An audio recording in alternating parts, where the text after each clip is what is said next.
शाळांमधून इयत्ता 1ली ते 8वीच्या विद्यार्थ्यांना देण्यात येत असलेल्या मध्यान्ह भोजनाच्या प्रधानमंत्री पोषण शक्ती निर्माण योजनेचे माहे नोव्हेंबर पासून 4 महिन्याचे अनुदान थकीत असल्यामुळे मुख्याध्यापकांच्या खिशाला चटका सोसावा लागत असल्याने मुख्याध्यापकांमध्ये प्रचंड असंतोष पसरला असल्याचे दिसून येत आहे।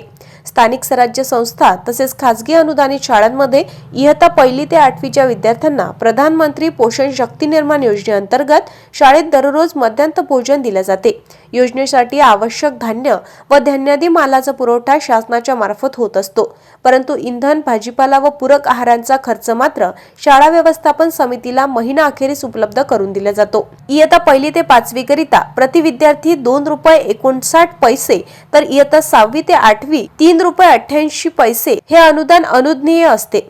शासनाकडून हा निधी शाळांना उपलब्ध होईपर्यंत हा खर्च संपूर्ण मुख्याध्यापकाला स्वतःकडून करावा लागतो, परंतु मागील नोव्हेंबर महिन्यापासून 4 महिन्याचे अनुदान थकीत असल्याने या योजनेचा खर्च मुख्याध्यापकांना स्वतःच्या खिशातून करावा लागत आहे। त्यामुळे मुख्याध्यापकांकडून संताप व्यक्त केला जात आहे।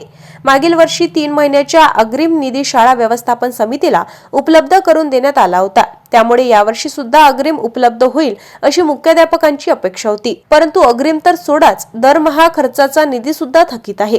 मागील 2 वर्ष या योजनेअंतर्गत आठवड्यातून 1 दिवस अंडी अथवा केळी देण्याची तरतूद करण्यात आली होती।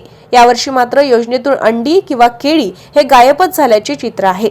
4 महिने एखाद्या दैनंदिन खर्चाच्या योजनेचा आर्थिक बोजा मुख्याध्यापकांना सहन करावा लागणे ही बाब मुख्याध्यापकांची आर्थिक कुचंबणा करणारी आहे। मुख्याध्यापकांनी स्वतःच्या खिशातून योजनेची अंमलबजावणी कशी व का करावी असा प्रश्न आहे।